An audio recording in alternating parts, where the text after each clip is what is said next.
तो अभी हम 1 लाख रुपए ले रहे हैं हमारी यूनिट से प्रति माह का प्रॉफिट। तो गांव में आया कि लोगों ने कहा कि ये सब कुछ छोड़ के वहाँ से अच्छा जमा या काम छोड़ के यहाँ आ गया है, बच्चों को भी भूखा मारेगा, सब कुछ खराब कर देगा और ये खेती ज़मीन सब बेच के और ये नुकसान में घर वालों को भी ला कर के और ये चला जाएगा। तो इस तरह के समस्याएं कमेंट सुनने को मिले शुरुआत में हमें। तो दोस्तों आज की इस महंगाई के दौर में हर कोई परेशान है इस महंगाई से और हर कोई चाहता है कि उसकी इनकम डबल हो। तो दोस्तों आज की इस वीडियो में हम पहुंचे हुए हैं मध्य प्रदेश के सीहोर जिले में और आज हम बात करने वाले एक ऐसे बिजनेस मॉडल के बारे में जो कि आप भी अपने गाँव में कम जगह से कम पूंजी से शुरुआत करके महीने का 2 से 2.5 लाख रुपये बड़े आराम से कमा सकते हैं। तो दोस्तों आज हम आपको ऐसे ही फार्मर से मिलाने वाले हैं जिन्होंने इस फार्मिंग मॉडल को अपना के महीने का गांव में रहकर 2 से 2.5 लाख रुपए शुद्ध मुनाफा कमा रहे हैं। तो चलिए देर नहीं करते फटाफट से वीडियो शुरू करते हैं और आपको मिलवाते हैं किसान भाई से। सर नमस्कार। नमस्कार प्रवेश जी, कैसे हो सर? मैं ठीक हूँ, आप बताइए। वेल डन सर, बहुत अच्छा लग रहा है। एक जॉब के साथ साथ आप ये वर्मी कंपोस्ट यूनिट भी चला रहे हैं अपने गाँव के अंदर ही। तो थोड़ा सा इंट्रोडक्शन दीजिए हमारे दर्शकों को, कहाँ पे आप हैं और क्या आपकी यूनिट का नाम है, क्या आपकी यूनिट का लोकेशन है? जी, तो सबसे पहले तो इंडियन फार्मिंग टेक्नोलॉजी जो चैनल है आपका बहुत बहुत स्वागत है हमारे फार्म पर, जो कि हमारा जेवी किला के नाम से फार्म है। और कहाँ पे सर लोकेशन हुई अपनी? तो ये लोकेशन जो हमारा है सीहोर जिला है, मध्य प्रदेश में, भोपाल के पास है। अपना एजुकेशन बैकग्राउंड भी बताइए, कहाँ तक आपने एजुकेशन करी हुई है? जी, मेरा जो एजुकेशन का बैकग्राउंड है वो मैंने मास्टर किया हुआ है एग्रीकल्चर में और मैंने लंबे समय तक लगभग 20 सालों तक विभिन्न प्राइवेट कंपनियों में मध्य प्रदेश और राजस्थान में अलग अलग जगह पर जॉब किया है। तो मुकेश जी इस लाइन में आपका कैसे आना हुआ? मतलब 20 साल एक बड़ा लंबा अरसा होता है जॉब कर रहा है आदमी और मुश्किल ही होता है कि जॉब के बाद इतनी साल जॉब करने के बाद कुछ अपना काम स्टार्ट करे।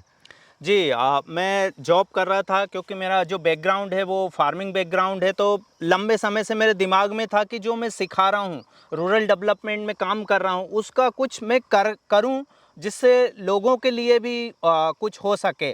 और मैं बहुत लंबे समय से सोच रहा था, तो मेरे दिमाग में आया कि क्यों ना कुछ अपना शुरू किया जाए। तो बहुत सारी चीज़ें जैसे वेजिटेबल हो गया, डेयरी फार्मिंग हो गया, सारा कोशिश ट्राई करने के बाद में मुझे लगा कि ये जो काम है उसको करना चाहिए, वर्मी कंपोस्ट वाले काम को हमें। तो शुरुआत में कितने बेड से आपने शुरू करा था और खर्चा उस टाइम पे आपको कितना आया था? शुरुआत में हमने सिर्फ 5 बेड से शुरू किया था, जिसमें हमने लगभग 5 से 6 ट्राली गोबर डाला था, जो कि 8 से 10 हज़ार रुपये उसकी लागत आई थी और 50 हज़ार रुपये के हम केंचुए लाए थे, जो कि मुख्य लागत थी शुरुआत में। यही 2 लागत जो कि 60 से 70 हज़ार रुपये से की लागत से हमने शुरू किया था इस काम और को। अभी कितने बेड हैं सर टोटल? अभी हमारे पास लगभग आप देख रहे हैं 90 से 100 बेड हैं जिसको हम कर रहे हैं। तो मुकेश जी ये जो गणित है, इसका गणित हम जानना चाहते हैं पूरी यूनिट का। तो शुरुआत करते हैं एक बेड से, ताकि जो दर्शक हैं उनको समझ में आए कि कितना खर्चा आता है पूरी यूनिट को चलाने में। तो बताइए एक बेड को कितना खर्चा आता है बनाने में और क्या क्या उसमें लगता है? तो अगर मोटा मोटा देखें तो इसमें एक बेड की जो कॉस्ट है वो मुख्य रूप से गोबर की कॉस्ट है, जिसमें कि आधा ट्राली गोबर से हमारी 30 फीट लंबी और 3 से 4 फीट चौड़ी और लगभग 1.5 फीट ऊंची बेड हम जो बनाते हैं उसके गोबर की कॉस्टिंग 1000 रुपये होती है। लेबर का कास्ट जो है 150 से 200 रुपये है और इसको पॉलीथीन ये सब लगाने का जो कॉस्टिंग है वो भी 150 रुपये के आसपास है।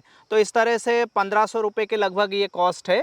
और 300 रुपये किलो के हिसाब से अगर केंचुए की कॉस्ट देखें कि जो 15 किलो लगते हैं तो वो 4500 रुपये होती है। तो अगर अपन मोटा मोटा टोटल अगर देखेंगे तो 5800 से 6000 रुपये पर बेड की कॉस्टिंग आती है।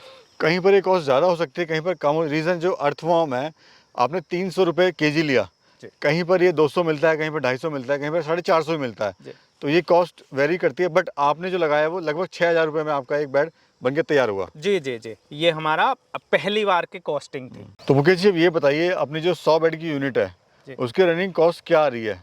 मतलब महीने का जो खर्चा आ रहा है वो कहाँ पे हम खर्च कर रहे हैं, कितना कितना खर्च कर रहे हैं? जी। तो इसमें एक्चुअली महीने के खर्च को हम ऐसे देख सकते हैं कि एक जो साइकिल लगती है वो 2.5 से 3 महीने की होती है, जिसमें हमारा 50 ट्राली गोबर लगता है।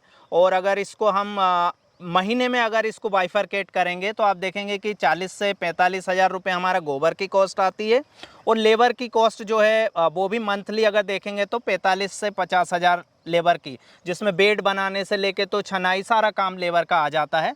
तो मोटा मोटा 1 लाख रुपए मंथली खर्च आ जाता है ऑल ओवर यूनिट को चलाने में, 100 बेड की, पूरे 100 बेड की यूनिट को चलाने में। तो मुकेश जी ये और हमें बताइए जो एक बेड हम बना रहे हैं और उसमें से कितना हमें फ़ायदा हो रहा है? तो अगर गोबर एक बेड का खर्च देखें तो जो गोबर का खर्च है और लेबर का ये सब मिला के हमारा 1500 रुपये खर्च आ जाता है।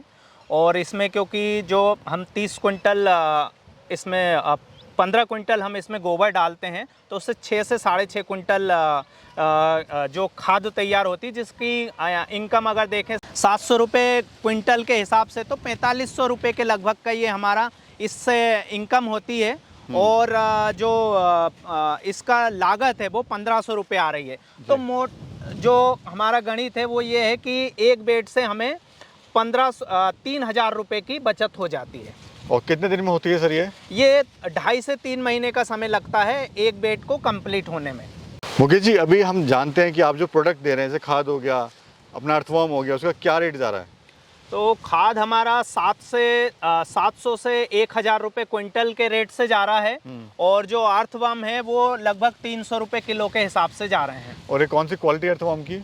ये हमारा जो अर्थवर्म का क्वालिटी है वो आइसिनिया फेटिडा करके एक किस्म है, जो कि आइसिनिया जो ऑस्ट्रेलियन ब्रीड है। और ये गोबर को अच्छी मात्रा में खा करके अच्छी किस्म का वर्मी कंपोस्ट तैयार। तो मुकेश जी, अभी जो पैकिंग कर रहे हैं वो कितने कितने केजी में पैकिंग दे रहे हैं? तो इसमें हम, क्योंकि हमारा जो कस्टमर है वो नर्सरी वाले भी हैं, बड़े किसान भी हैं, और जो अपना हमसे खरीद कर कहीं बाहर बेचते हैं उस तरह के भी है, तो हम इसमें 1 kilo, 2 kilo, 5 kilo, 10 kilo, 25 kilo, 40 kilo और 50 किलो की पैकिंग में हम इसको बेच रहे हैं। यानी जैसी डिमांड है उसके हिसाब से आप इसको सेल आउट कर रहे हैं? बिल्कुल बिल्कुल बिल्कुल। तो मुकेश जी, ये बताइए आप कितना प्रॉफिट अभी ले रहे हैं अपनी यूनिट से? तो अभी हम 1 लाख रुपए ले रहे हैं हमारी यूनिट से प्रति माह का प्रॉफिट। लेकिन इसको यदि बढ़ाना चाहते हैं तो हमें जैसे कि सब्जी को बेच करके, जिससे कि वर्मी कंपोस्ट का उपयोग करें सब्जी बनाने में, उसको बेचें। अर्थवर्म सेल कर सकते हैं जिनसे आप 50-60 हज़ार रुपये महीना उससे भी कमा सकते हैं। और वर्मी वॉश इस तरह के प्रोडक्ट बनाकर उनसे भी 50-60 हज़ार रुपये महीना कमाया जा सकता है। तो टोटल 2 से 2.5 लाख रुपए इससे मुनाफा कमाया जा सकता है 1 एकड़ ज़मीन से। तो सर, शुरुआत में समस्याएं आपको क्या क्या आई थी बिजनेस में? क्योंकि लगता है जो भी बिजनेस बड़ा इजी है, लेकिन कोई बिजनेस आसान नहीं होता है। तो इसमें आपको क्या समस्या आई थी? तो शुरुआत में क्योंकि मैं जॉब कर रहा था बहुत अच्छी कंपनी में, जो मल्टीनेशनल कंपनी थी, जिसमें मुझे 1.5 लाख रुपए महीने मिल रहा था। तो गांव में आया कि लोगों ने कहा कि ये सब कुछ छोड़ के, वहाँ से अच्छा जमाया काम छोड़ के यहाँ आ गया है, बच्चों को भी भूखा मारेगा, सब कुछ ख़राब कर देगा, और ये खेती ज़मीन सब बेच के और ये नुकसान में घर वालों को भी ला कर के और ये चला जाएगा। तो इस तरह के समस्याएं, कमेंट सुनने को मिले शुरुआत में हमें। मतलब इतने सब आपने फेस किया, और इरादे लेकिन मैं देख रहा हूँ बड़े बुलंद हैं आपके। जी, मैंने डिसाइड कर लिया था कि मुझे करना ही है। तो मेरा निश्चय था कि मैं पीछे नहीं हटूंगा, चाहे कितनी भी समस्याएं आ जाएं। मुकेश जी, सबसे बड़ी समस्या आती है इस बिज़नेस में कि लेबर कॉस्ट जो है वो बहुत ज़्यादा आती है। अगर आपकी लेबर कॉस्ट ज़्यादा होगी तो इसमें जो बेनिफिट है आपको कम होता जाएगा। तो लेबर कॉस्ट को आप कैसे अभी कम कर रहे हैं, ये बताइए। तो इसमें जो वर्मी कंपोस्ट प्रोडक्शन का जो कॉस्ट है, इसमें मुख्य कॉस्ट है गोबर की और लेबर की। तो हम लोग गोबर का, जो हमारा जो पुराना डेयरी फार्म था उसमें 1-2 गाय हमारे पास थी, उसको हमने अभी बढ़ा लिया है, जिसमें हम 15 से 20 गाय भैंस तक पहुंच गए हैं। तो उससे हमारा घर का ही प्रोडक्शन गोबर का हो रहा है, तो कॉस्टिंग कम हो रही है। यानी जो आपकी डेयरी है उसको बढ़ा रहे हैं आप? जी हाँ, बिल्कुल, डेयरी को हम बढ़ा रहे हैं। और अभी हमारा आपको दिखाया भी है, जिसमें कि हम काफ़ी बड़ा लेवल पे करने का है, जिससे कि हमारा 5 से 10 ट्राली हर महीने गोबर खुद का ही हो सके। मुकेश जी, आपने अपना ब्रांड भी बना लिया, हम देख रहे हैं। स्टार्टिंग में आपका ब्रांड नहीं था। जी, तो हमारा ये जैविक इला के नाम से हमने किया है, इसका GST नंबर लिया हुआ है। और जैविक इला का मतलब जैविक तो जैविक है ही, और इला मतलब भूमि। तो हमने इससे लिया है कि हम पूरी भूमि को जैविक करना चाहते हैं, ये हमारा सपना है। इसलिए हमने इस नाम को लेकर के चले हैं, और हम पूरे हमारे ज़िले में, गांव में, प्रदेश में और पूरे भारत में जैविक खेती को बढ़ावा देने के लिए काम कर रहे हैं। देखिए, जो ब्रांड बनाना होता है इतना आसान नहीं होता है। यहाँ तक पहुँचना भी एक संघर्ष रहा है। सबसे पहला संघर्ष तो आपने सुना कि इन्होंने गाँव वालों से बड़ा चैलेंज लिया, लेकिन आज यहाँ तक पहुँच गए हैं। बड़ी अच्छी बात है सर, मुबारकबाद आपको। जी, धन्यवाद जी। सर, ये पूरा एरिया कितना है, टोटल लैंड कितनी है आपकी, और ये कितने एरिया पे आपने बनाया हुआ है? जी, अगर देखें तो ये हमारा फार्म 2 एकड़ का ये वाला खेत है, जिसमें अभी हम 1 एकड़ में कर रहे हैं। आगे चल के हमारा जो प्लान है कि हम डबल करते जाएंगे हर साल में, तो पूरे 2 एकड़ में यहाँ पर अभी हम इसको करने वाले हैं। सर ये बिजनेस आपको कैसा लग रहा है, वर्मी कंपोस्ट बिजनेस कंपेयर करें बाकी बिजनेस से? तो जी ये बहुत ही अच्छा बिजनेस है, क्योंकि आगे जो आने वाला भविष्य है, हमें कोई भी काम करना चाहिए जिसमें भविष्य हो, तो जैविक का ही भविष्य है। और ये वर्मी कंपोस्ट जैविक को जो आने वाली आज की बहुत सारी समस्या हो रही, कैंसर हो रहा है, टीबी और बहुत सारी बीमारियां हो रही हैं, तो अगर हम जैविक खाना भोजन अगर दे पाएंगे समाज को तो बहुत ही अच्छा होगा। इसलिए इसका भविष्य बहुत ही उज्जवल है। यानी इसको आप करने से आप भी खुश हैं, कमाई भी हो रही है आपकी और लोगों के लिए भलाई का भी काम कर रहे हैं? जी जी बिल्कुल, हमारा यही सपना था। तो मुकेश जी मार्केट आपने कैसे बनाई, थोड़ा सा बताइए, कैसे लोग मार्केट बना सकते हैं और कैसे इस बिज़नेस को चूज़ कर सकते हैं, कैसे इसमें आ सकते हैं?